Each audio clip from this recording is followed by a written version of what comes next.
Salut à tous, c'est Bourrichon, on se retrouve pour l'analyse de la dernière journée du top 14, à savoir le multiplex.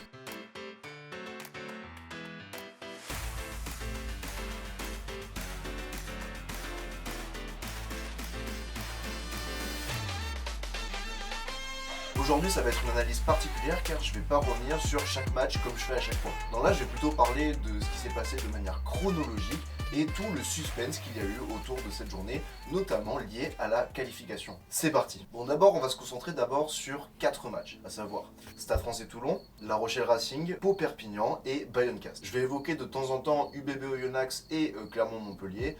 Et par contre, Lyon-Toulouse, je vais pas du tout en parler. Comme je l'ai dit en intro, c'est un multiplex avec pas mal de suspense, notamment pour l'enjeu autour de cette fameuse 6ème place qualificative. Bon, ce qui se passait, c'est qu'en début de match, on va dire jusqu'à la fin de la première mi-temps, on avait d'abord La Rochelle qui prenait le pas sur le Racing ne prenait pas de bonus à ce moment-là. C'était pareil du côté de Pau avec Perpignan et du côté de Bayonne avec Castres. Donc là, le classement restait inchangé. Ça faisait La Rochelle 5ème et le Racing 6ème. Puis en seconde mi-temps, ça s'est décanté. C'était assez fou parce qu'on a eu un chassé-croisé entre deux équipes, à savoir le Castres Olympique et le Racing 92. Mais avant ça, il faut d'abord préciser que Perpignan était revenu quasiment à hauteur de Pau et pouvait à nouveau croire à une victoire en terre paloise et avec une défaite du Racing et de Castres à une qualification. Bon, après la section s'est un peu remobilisée et Perpignan a été plutôt vite écarté, donc maintenant je vais arrêter de parler d'eux parce qu'ils ont éliminé. Donc là il nous reste deux concurrents, à savoir le Racing qui est toujours qualifiable et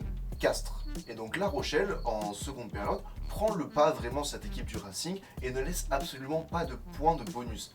À un moment, il mène de 10 points jusqu'à la 78e minute. Donc on pourrait penser que c'est Castres qui fait la bonne opération, parce que dans le même temps, Castres se détache de Bayonne et mène assez largement en terre basque. Et sachant que l'UBB mène très largement face à Oyonnax avec le bonus offensif et que Toulon prend 0 points au Stade Français, ça donnerait UBB Castres et Toulon, La Rochelle. Donc là, ça va rester comme ça à peu près jusqu'à la 76e, voire 76e minute. Parce qu'en effet, en fin de match, le Rugby Club toulonnais va revenir sur cette équipe du Stade Français et notamment un essai venu de Leicester Fainga'a-Noukou à la 76e minute. Ils sont plus menés que de 3 points face au Stade Français Paris et clairement, ils jouent une place en demi-finale. Avec une victoire, ils passeraient devant le Stade Français.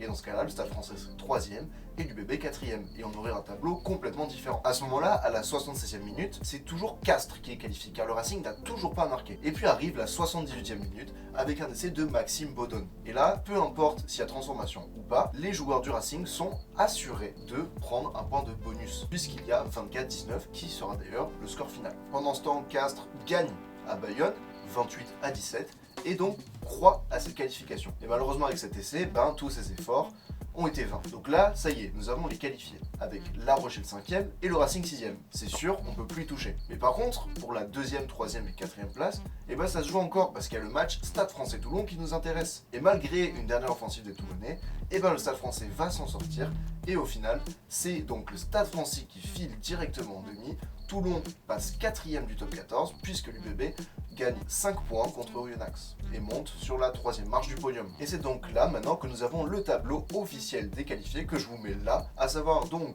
le match entre le 4ème et le 5ème, c'est-à-dire le Rugby Club Toulonnais et La Rochelle qui se jouera à Mayol. Et le gagnant jouera le Stade Toulousain en demi-finale à Bordeaux. De l'autre côté, on a le match entre le 3ème, l'UBB, et le 6ème, le Racing, où le gagnant verra s'affronter le Stade Français, toujours à Bordeaux. Cette course au top 6, elle était vachement folle. C'est pour ça que j'ai pas voulu faire d'analyse de match par match, parce qu'en fait c'était plus intéressant, je trouvais, de parler en manière chronologique. Quand on pense que Perpignan au départ pouvait jouer sa qualif, et au final, avec les résultats, il se retrouve 10ème, pareil pour Castres qui s'est cru longtemps qualifié avant de, au final, être crucifié à la dernière minute par cet essai de Maxime Baudonne. En fait, c'est juste fou. Mais maintenant, je vais parler un peu des autres résultats.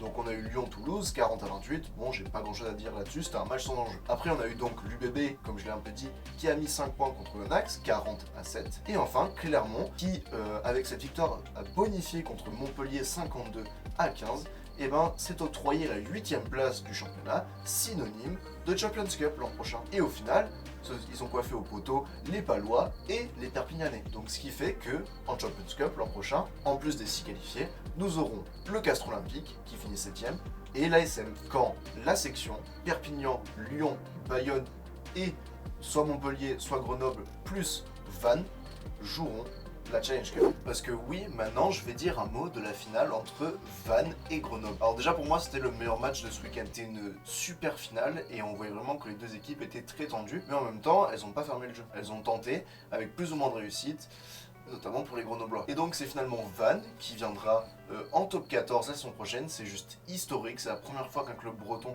est dans top 14. Et juste pour l'histoire, je suis trop content. Après, à voir ce que ça va donner l'an prochain.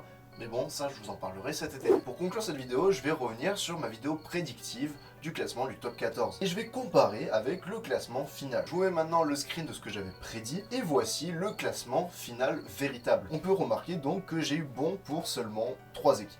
À savoir l'USAP, le Loup et Oyonnax. Le reste, c'est pas trop ça. On va dire que j'avais quand même bien capté le top 6, vu qu'il y a 5 équipes que j'avais mis qui se retrouvent dans le top 6, mais bon, il n'y en a aucune à la bonne place. Et j'avais juste mis l'ASM dans le top 6, alors qu'au final, c'est le Stade Français qui s'est hissé à la 2e place. Et pour toutes les autres équipes, j'ai fait un petit peu des dingueries. Au final, je mets Castres 13e alors qu'ils sont aux portes du top 6. Pareil pour la section paloise, je les mettais 12e alors qu'ils finissent 9e. Montpellier, à l'inverse, ils finissent 13e alors que je les ai mis 9e. Bayonne finit 12e alors que je les ai mis 7e. Et évidemment, le Stade Français, ils finissent 2e alors que je les avais mis 8e. Bon, dans l'ensemble, je me suis plutôt foiré. Mais bon, c'était un bon exercice de se prêter à ces prédictions, c'était sympa. Bon, vous vous demandez peut-être ce que je vais faire maintenant que la phase régulière est terminée. C'est simple, je vais continuer jusqu'à la finale. La semaine prochaine, il y aura une vidéo qui va donc revenir sur les barrages plus l'Access Match. La semaine d'après pour les demi-finales. Et enfin, début juillet, il y aura une vidéo pour la grande finale du top 14. Enfin bref, cette petite vidéo analyse, même si c'est pas vraiment une analyse, de la 20e journée est à présent terminée.